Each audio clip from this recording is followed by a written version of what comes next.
Winter is coming, and some may opt to continue to use the run-flat tires in the winter. And some of you will be enjoying the warm weather as you live in a tropical country, or you are in the southern hemisphere and summer is coming for you. But for me, living in Canada, some may opt to change their tires to winter tires. I will be publishing a series of videos on my process of researching tires and wheels and buying them, installing them for my 2022 NX.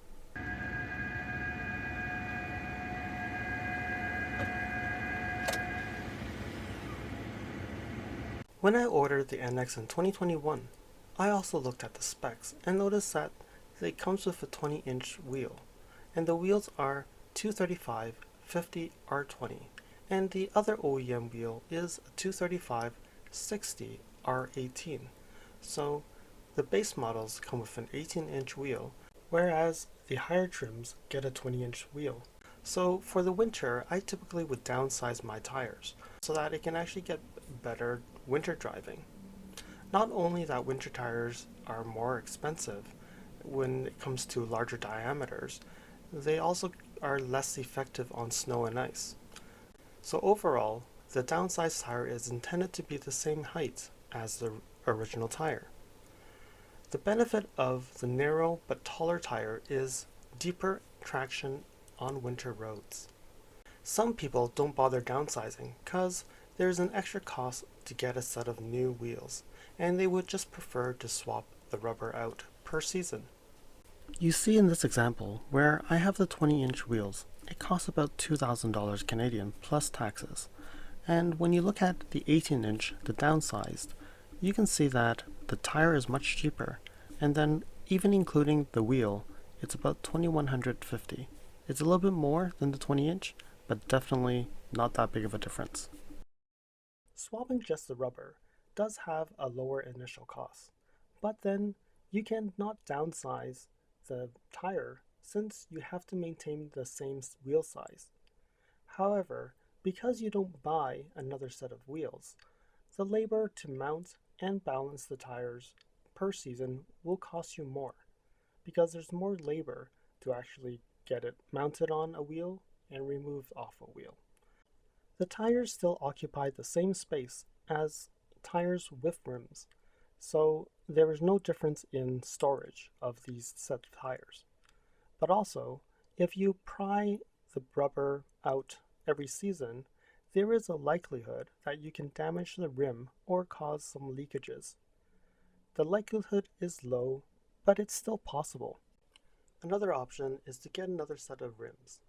Steel wheels is one option, and it's definitely a lower cost. It may be an eyesore to some, but for some, the steel wheels will work just fine. But again, there is another option, using winter alloy wheels. The benefit of having another set is the convenience and lower cost of swapping them out. If you like, you can jack up the car and swap them yourselves, or bring them to a garage and have them swapped out. Typically, if you have them on rims, the cost of swapping them are actually low. Bringing them to the dealership during a service job, the dealership may not charge you more for just swapping them out, because they will need to take your wheel off to inspect your brakes and all that already. So just putting on another set of rim tires, they don't actually charge you any additional costs. Some may opt to keep their all-season tires, and that may work for folks who don't have much snowfall during the winter months. But if you're watching this video, you probably are interested in winter tires. Another option is all-weather tires. This type of tires has been more popular in the recent years, but it's not a new type of tire. It's actually been on the market for quite some time, but it has improved in noise because the older all-weather tires are a bit noisy.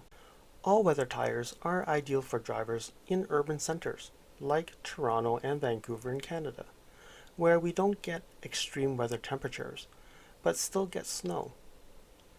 These tires do have a mountain snowflake emblem on them, which means that they pass the snow traction test for performance in severe conditions. Unlike the all-season tires, all-weather tires stay soft and give grip at temperatures above and below 7 degrees Celsius or about 45 degrees Fahrenheit. So all-weather tires are great for all year-round driving in urban cities.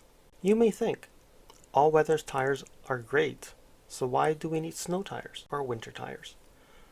Well, there has been tests done on these all-weather tires, and they have seen that they don't perform as well when it comes to hard-packed snow and ice. But they definitely outperform all-season tires in winter conditions. So having all-weather tires, you don't need to change tires when the season changes. That is a great convenience. Pricing of all-weather tires aren't cheap, and they're not easy to find. They are quite comparable to winter tires too.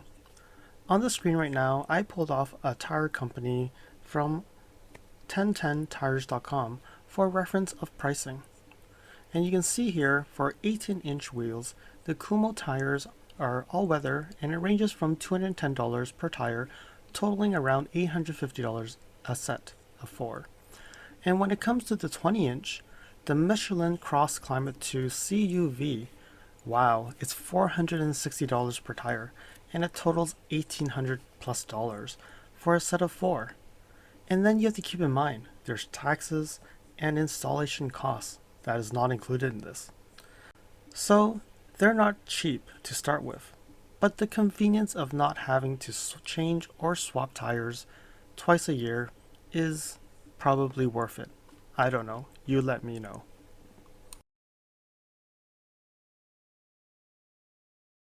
Since I'm owning this vehicle, and do plan to drive this as long as I can, I do plan to buy a new set of winter tires. Before looking at new winter tires, I actually had a set of winter tires on a 2010 RX 450h. But unfortunately, Lexus has decided to change the lug nuts to lug bolts. And the new lug bolts does not work with the Lexus alloy wheels that I had on the RX. So that forced me to sell these rims and now find a new set for the NX. So if you are looking at using older rims, you got to make sure that you can use them and that the lug bolts actually would work with the rims that you have. If you bought an aftermarket rim, it's highly possible that it will work, but the original Lexus alloy wheels actually do not work because of the seat of the nuts and the bolts are different.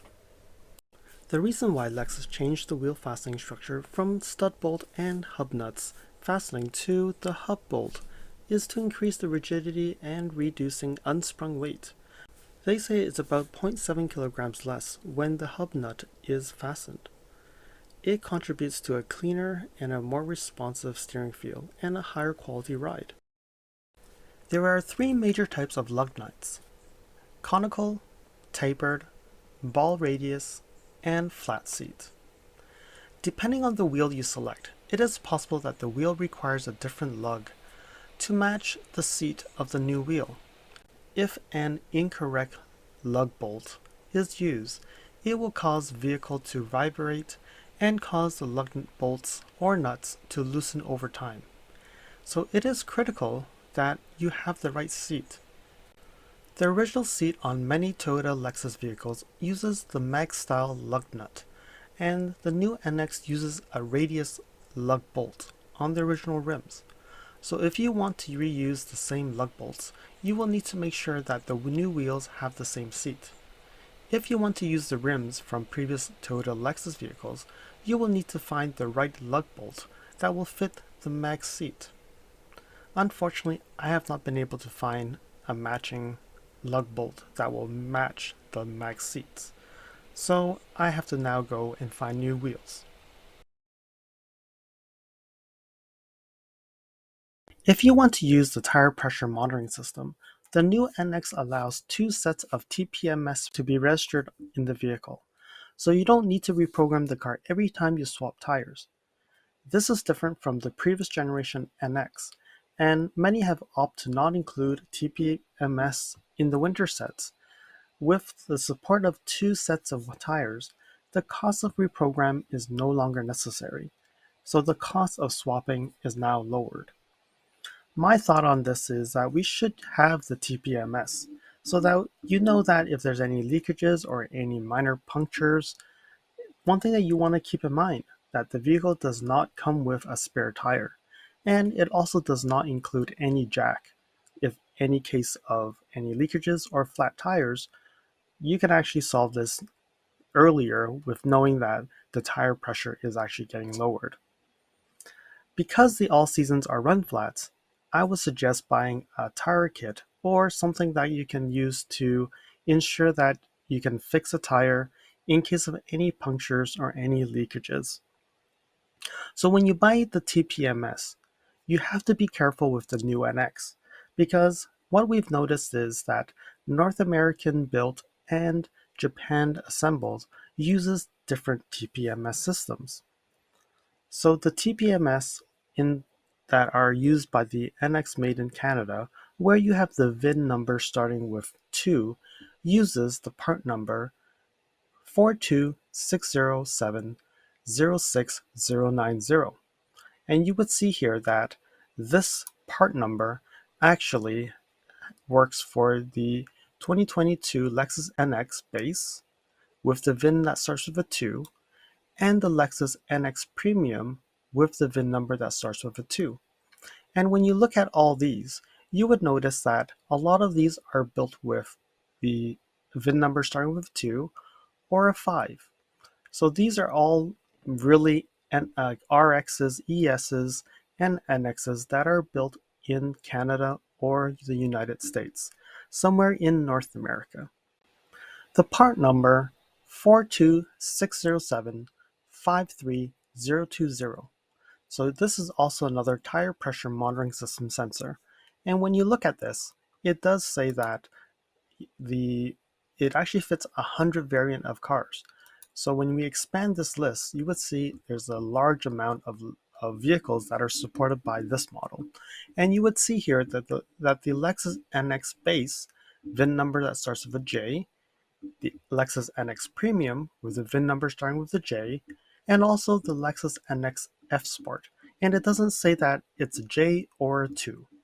So from what I'm seeing here, any F-Sport models should be using this part number versus the other part number that I provided, it actually did not say F-Sport. So make sure if you do have an F-Sport, you go to parts.lexus.com, put your VIN number in, and see which one is the one that is compatible. So this one seems to be the more generic one that is available for mostly the Japanese built assembled NXs or other vehicles like the IS, LC, LS, RC, and all that. So here is the part number for the TPMS that you would need to install.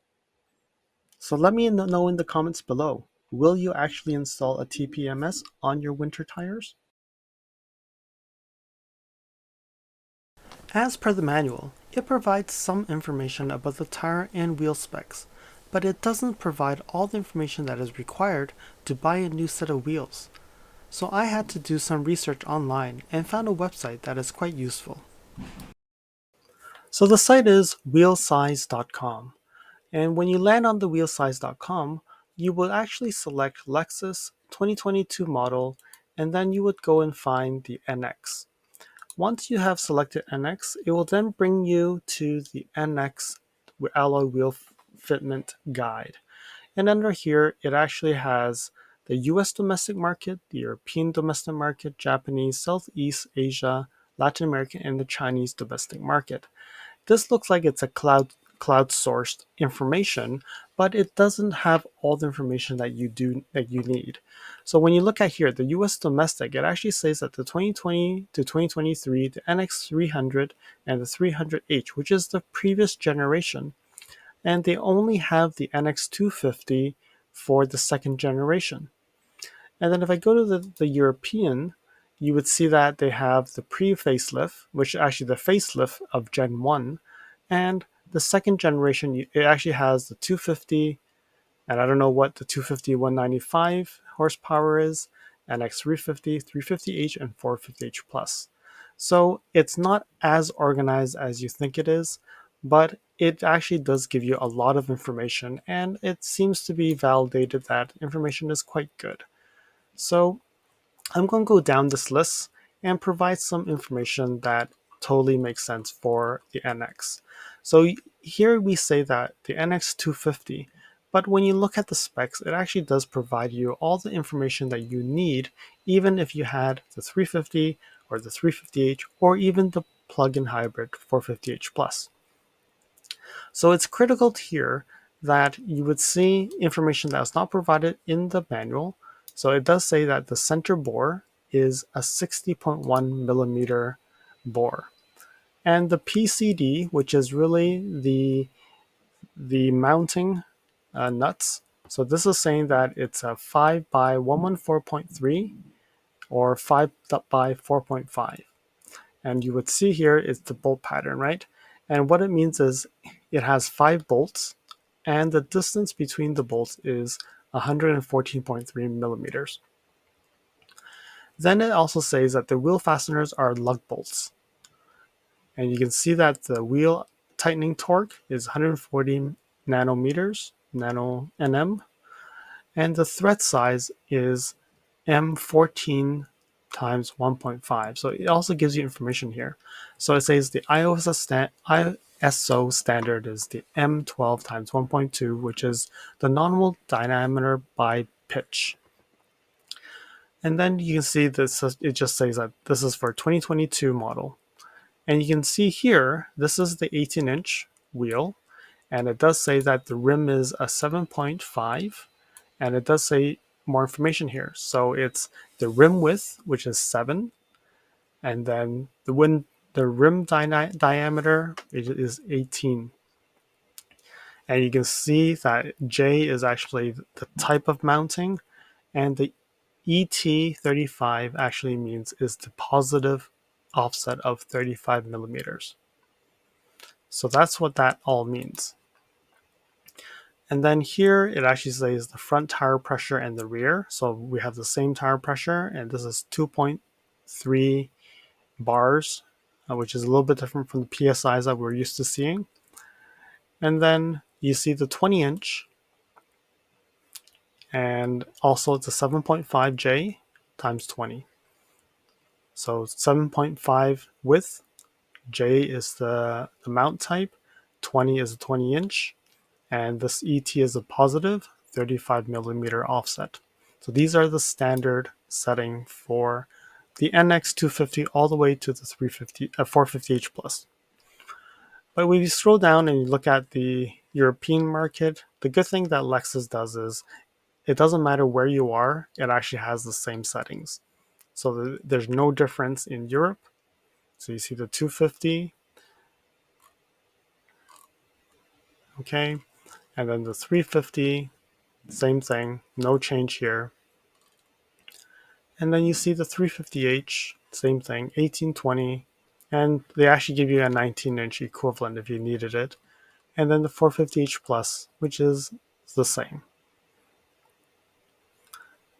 And then down here, you would also see the Japanese market. And here they actually have, these are actually their trim model IDs that you can actually look at. And you can see that the numbers are exactly the same too. There's no difference between them. So the 350, 350h, and the 450h, actually the 350h, a different version, the version L and the F-Sport. And then the 450h, which is the version L, and the F-Sport uses the same. Then you see here that the South Asian market, there's actually an NX200, which I'm aware of that is available in Taiwan. And you can see even with an NX200, the numbers are exactly the same. There's no differences across. Doesn't matter what model you have. You can have the 18-inch and you can have the 20-inch. Then we have the 350, 350h, 450h Plus, and then with the Latin American, you can also see here that the second generation, it says here, but it says NX300H. 450h. So I'm not sure how accurate this information is, but it does say it's a lug bolt. So they may have a different setting for the Latin American market. But the wheels are exactly the same too. Then now we look at the Chinese domestic market. They have the NX260 and also the NX400h Plus. So the numbers are different, the horsepowers are different, but again, at the same point here, the center bore, the bolt pattern, the fasteners, everything is exactly the same. So this information is consistent globally, and that is good news because it's a lot easier to look at. So what am I going to do with my NX450h Plus for the winter? So I have decided to order the NX Michelin winter tire accessory rim package 18-inch non-flat from my dealer. It costs significant, it's about $3,000 roughly, and right now they do have a rebate for the Michelin tires, and when you split this all out, when you look at the tires, it's roughly 1200-ish for the set of 4, and then you have the TPMS, which is 280, and then the rims itself cost probably $1,000, and it all adds up and then ends up being $3,000. I can tell you the price that you see on the screen is actually is actually higher than what I've actually paid, because everything gets more expensive as it gets closer to the winter. So that's where I'm going to go, and hopefully that there is the rims are available, everything goes smoothly, and I'll keep everybody updated when I actually get the tires installed. Hopefully you see this video useful, and hopefully that you would have picked your choice for your winter tires. And as the weather gets colder in Canada, and I would say northern United States, it's time to look at these winter tires, or you may just continue to do the run flat tires, the all seasons for your winter months. Thank you for watching. If you liked this video, please comment, like, and share this video. If you'd like to see more videos like this, you can subscribe to my channel and press that alert button to get notified when new videos are posted. If you'd like to support the channel, you can definitely provide a super thanks. I'll see you guys again next time in the next video.